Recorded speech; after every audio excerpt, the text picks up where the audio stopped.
we live in the United States. There's the First Amendment, separation of state and church. So religious law technically has no relevance in our litigation because it would violate our constitutional strictures. So a lot of people would say, why should Islamic law have any relevance whatsoever in an American court setting? Because this is America.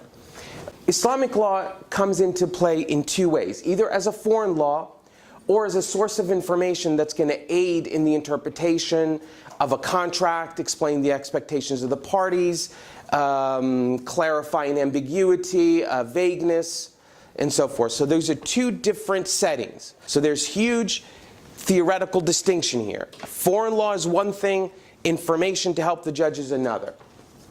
So the cases that are in the United States that involve marriage contract, most of them deal with two conflicting theories. One, which is the theory that I adopt, is a simple contract, that a Muslim marriage contract is a civil contract between two consenting adults, offer of marriage, acceptance, you negotiate the terms of your contract, you have a lot of discretion on the terms that you could include in your contract. So it's a simple contract.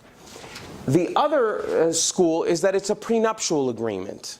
In the prenup, in the regular contracts, there are defenses to contracts. So in other words, when you go to the court and say, my Muslim marriage is a simple contract and I want it enforced, the other side has an opportunity to object to it. But there's defenses to contracts. You know, fraud, overreaching, misrepresentation, there was no meeting of the minds.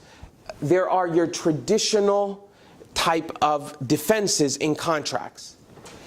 In a prenup setting, a prenuptial agreement is viewed as, in a U.S. court understanding, a prenuptial agreement is an agreement between two consenting adults in contemplation of marriage where the parties agree to resolve all of the financial aspects arising out of their marriage, and in the event of divorce and in the event of death.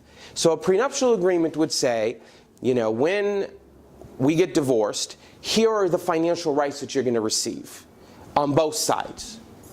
But also, in the event I drop dead, here are the financial terms that you're going to receive.